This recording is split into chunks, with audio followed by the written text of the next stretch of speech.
नमस्कार, मैं लखन कुमार।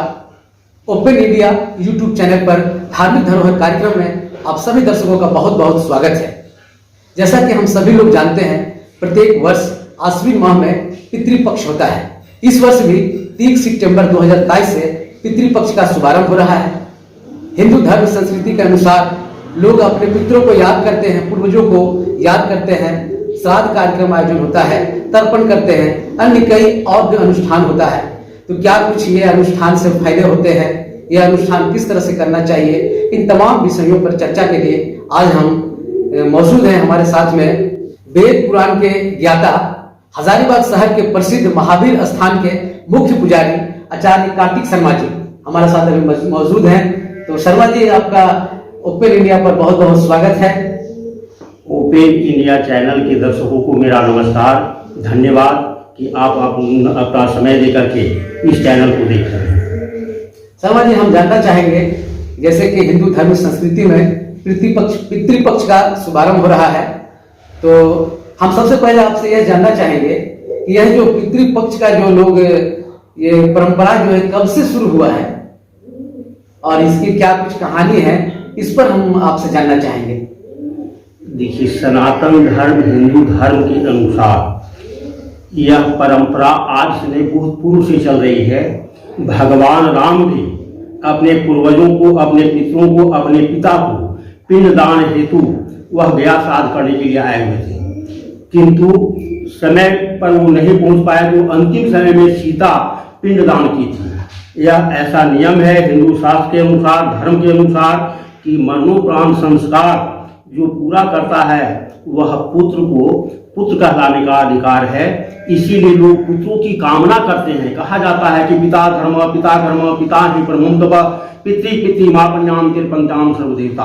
पितरों की प्रसन्नता से ही पुत्रों की प्राप्ति होती है और लोग यह चाहते हैं, इसीलिए लोग कामना करते हैं कि हमारा पुत्र प्राप्ति के लिए वह कोई भी यत्न को करते हैं। ऐसा गरुड़ पुराण में भी वर्णित है, मार्कंडेय पुराण में भी वर्णित है कि पुत्रों का ही अधिकार है पिता के संस्कारों को करना। शर्मा जी, हम ये जानना चाहेंगे कि आश्विन माह में ही पितृपक्ष क्यों होता है? साल में कई माह होते हैं, अन्य माह में यह नहीं किया जाता है। आश्विन माह के पीछे क्या कुछ रीजन है, क्या कुछ कारण है इसके पीछे आश्विन माह में होने का? धार्मिक रीति रिवाजों के अनुसार अश्विन माह के कृष्ण पक्ष को पितृपक्ष कहा गया है। इसमें पितृगण जो होते हैं अपने घर, अपने पुत्रों, अपने पुराने घर को आद करते हैं और वह अपने दरवाजे पे आता है। उनका कहना रहता है कि आप क्या मेरे कोई खानदान मेरे वंश में है जो मुझे तर्पण करे, जो मुझे पिंड दे। और पिंड करने से वह पितरों की प्रसन्नता होती है और वह आशीर्वाद देते हैं कि धन धान और दैविक जीवन यापन जो है तुम्हारा बढ़ता रहे, यह मैं तुम्हें आशीर्वाद देता हूँ। जिसके चलते सभी लोग यह करते हैं कि कुछ नहीं हो तो कम से कम तर्पण, यदि पिंड करने की सामर्थ्य नहीं होती है, वैसे लोगों को हर किसी को पिंडदान भी करना चाहिए। चलिए शर्मा जी, हम ये जानेंगे कि लोग यह जो पितृपक्ष जो होता है, इस दौरान लोग अपने पूर्वजों को किस तरह से याद करें, क्या कुछ उसमें विधान जो होता है, जैसे श्राद्ध लोग करते हैं, तर्पण होता है, पिंडदान होता है, ये सब क्या कुछ होता है, किस तरह से लोग करें कि उसका फलाफल जो है लोगों को प्राप्ति हो, जो करने का इसके पीछे जो उद्देश्य है वो पूर्ति हो। इस पर हम चाहेंगे कि हमारे दर्शकों को बताएं किस तरह से वे श्राद्ध होता है, तर्पण होता है, पिंडदान ये सब होता है, ये सब क्या क्या होता है, अलग अलग तीनों का विषय में बताइए आप हमारे दर्शकों को। जी, मैं बतलाना चाहूँगा कि श्राद्ध का शाब्दिक अर्थ है जो श्रद्धा से किया जाए। यह कोई योगी नहीं है। बहुत से लोग ऐसे हैं जो करने में असमर्थ हैं, उनके पास रोटी की कमी है, लेकिन सदैव यह ध्यान रखना चाहिए कि मेरे पास जो उपलब्ध है उसी से मैं दान, पिंड या तर्पण अवश्य करूं, क्योंकि इसके करने से ही पुत्रों की प्राप्ति होती है और पुत्र की कामना लोग इसीलिए करते हैं हर पूर्वज। और जब आप तर्पण करते हैं, तर्पण का विधान और जो छठ होता है हम लोग के सनातन धर्म में, तो छठ में और ये तर्पण में कहता है कि जिस वस्त्र में आप स्नान किए हों वह भीगे हुए वस्त्र से, आपके शरीर के, आपके अंग से जो भी जल टपकता है उससे आपके पितरों की तृप्ति होती है। ऐसा है कि इसमें 3 लोगों का तर्पण होता है, देवताओं का, ऋषियों का और पितरों का। इसीलिए नाम है इसका देव ऋषि पितृ तर्पण। हम जानना चाहेंगे कि कई लोगों के पास समय का अभाव होता है और साथ ही कई लोग आर्थिक रूप से संपन्न नहीं होते हैं, क्योंकि यह श्राद्ध हुआ, तर्पण या जो भी कुछ होता है उसमें कुछ खर्च भी होते हैं। तो हम चाहेंगे कि वैसे लोगों के लिए जिनके पास समय का अभाव है या फिर आर्थिक रूप से कमजोर हैं, वे लोग कैसे क्या कुछ करें कि वे उनके जो पूर्वज हैं जिन्हें जो स्मरण करना चाहते हैं, जिन्हें वो श्राद्ध अर्पित करते हैं, उनका वो फल प्राप्त हो सके। जी, मैं इसमें बतलाना चाहूँगा, मुझे हंसी भी आ रही है।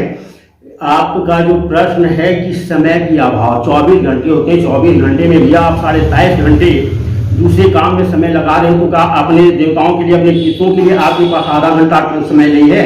उसी में समय निकाल करके मैं उसमें बहुत समय की आवश्यकता नहीं है।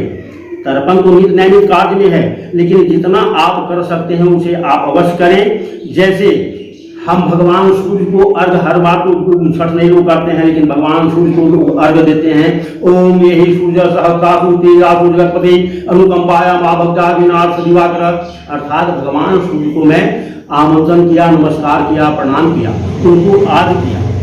उनके भगवान सूर्य जैसे 12 हैं, उसी प्रकार आपके पास समय नहीं है, बहुत लोगों के पास समय नहीं है, तो समय की व्यवस्था उसी तरह से बनाते हुए यदि आप 4 बजे भोर उठते हैं तो थोड़ा 3:45 बजे उठिए, 15 मिनट में जो आप कर सकते हैं वो अवश्य करें, ताकि इन्हीं की प्रसन्नता से लोग कहते हैं कि मुझे पुत्र नहीं है।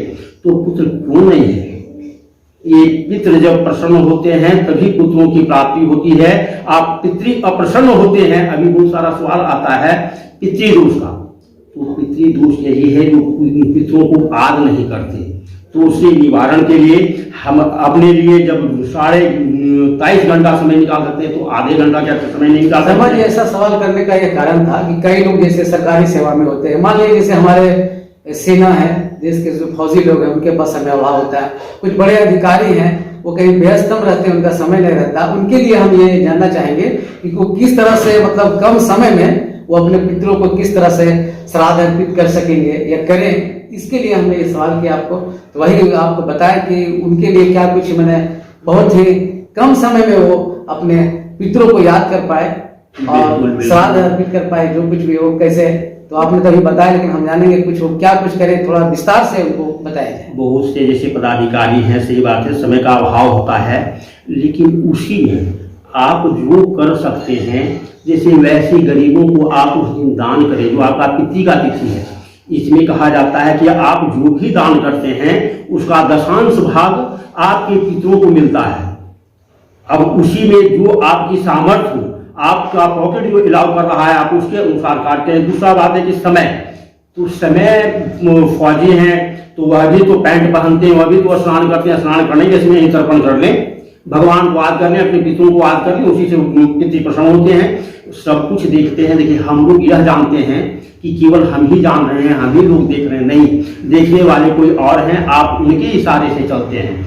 इसीलिए कहा जाता है कि गृहणाम पुत्रम शून्यम दिशा शून्यम च बांधवा मूर्ख से हृदय शून्यम सर्व शून्यम दलिता। जिसके घर में पुत्र नहीं है वह घर सुना है, चाहे वह 10 तला बिल्डिंग क्यों नहीं हो, बहुत बड़ा सा फ्लैट क्यों नहीं हो। गृहणाम पुत्रम शून्यम दिशा शून्यम च बांधवा, और जिसका कोई पीठ में भाई नहीं हो, सहोदर नहीं हो, तो वैसे आपत्ति के समय में उसको बहुत बड़ा झटका लगता है और उसको सुनापन महसूस होता है। गृहणाम पुत्रम शून्यम दिशा शून्यम च बांधवा मूर्ख से हृदय शून्यम, और मूर्ख का हृदय जो है वह सदैव शून्यता, सर्व शून्यम दरिद्रता, और जो दरिद्र है उसके लिए सारा सब कुछ होना है। शर्मा जी, एक अंतिम सवाल करना चाहेंगे आपसे। क्या ये तर्पण जो होता है या पितृ पक्ष के दौरान में अपने पूर्वजों को, माता पिता के जो स्वर्गवास हैं, केवल पुरुषों ही याद कर सकते हैं या फिर महिलाएं या युवतियां हैं ये भी कर सकती हैं? देखिए, हिंदू धर्म के अनुसार मरणोपरांत संस्कार करने का अधिकार जो है पुत्रों को दिया गया है। यह पुत्रों की, यदि पुत्र नहीं हो तो उसके कुल में जो भी हो, कोई भी पुत्र उत्पन्न हो तो उससे उनका कारण हो सकता है। एक्चुअली कुछ सनातन धर्म में कुछ आडंबर, ऐसा इस प्रकार का आडंबर है। जैसे आपने कहा कि महिलाएं, बहुत जगह महिलाएं करती हैं या करना चाहिए या नहीं, स्थिति और परिस्थिति लोगों को करवाता है। तो लेकिन इसका सलूशन है कि वंश में यदि कोई भी हो तो वह पितरों का ये कर सकते हैं और तर्पण कर सकते हैं, पिंड कर सकते हैं और उससे उनका उद्धार हो सकता है और उद्धार होता है। तर्पण का शाब्दिक अर्थ जो है वह तीर्थ का जो विधि का, तर्पण का विधि कहते हैं। और जो मैं पहले बताया कि अर्पण, तर्पण और समर्पण, यह नित्य नैमित कार्य है। जैसे आप ब्रश करते हैं, स्नान करते हैं, भोजन करते हैं, उसी तरह अर्पण उन देवताओं के लिए, तर्पण उन पितरों के लिए और समर्पण अपने मेरा देश के सवाल लिए, था, समाज मेरा ये सवाल है जी कि उदाहरण ये सपोज करिए किसी का पुत्र नहीं है जी और वैसे व्यक्ति माता पिता उनके स्वर्गवास हो जाते हैं, उनकी बेटियां ही अगर हैं तो क्या उनकी बेटियां कर सकती हैं, या फिर उनको जो स्वर्गवास हो गए हैं उन्हें कैसे फिर ये मिल पाएगा श्राद्ध जो होता है जी। उनके लिए क्या नियमानुसार मैं अभी बता रहा था कि उनके पुत्र नहीं थे तो उनके भाई के पुत्र, उनके वंश में, उनके गोत्र में, देखिए गोत्र का कोई भी सूतक होता है या कोई भी खुशी होता है, तो गोत्र में कोई भी उत्पन्न पुत्र यदि उनका तर्पण और पिंड करता है तो उससे उनकी तृप्ति हो जाती है। तो अभी आप सुन रहे थे आचार्य कार्तिक शर्मा जी से, उन्होंने बताया कि पितृपक्ष के दौरान किस तरह से अपने पूर्वजों को, अपने पितरों को याद करें और श्राद्ध अर्पित करें, तर्पण करें, जो भी कार्यक्रम होते हैं वो कैसे करें और उनसे क्या कुछ फायदे होते हैं, क्या फल प्राप्ति होते हैं। खास करके इन्होंने बताया कि जिनके वंशज अगर नहीं बढ़ते हैं तो निश्चित रूप से वे अपने पुत्रों को याद करें, तो निश्चित रूप से इससे फल की प्राप्ति होती है। वंशज बढ़ाने के लिए अपने पितरों को याद करना जरूरी है। ओपन इंडिया पर इसी तरह के आगे भी हम और भी धार्मिक धरोहर कार्यक्रम में विभिन्न तरह के धार्मिक धर्म संस्कृति से जुड़े आपको जानकारी देते रहेंगे। हमारे चैनल को देखने के लिए आपको बहुत बहुत धन्यवाद।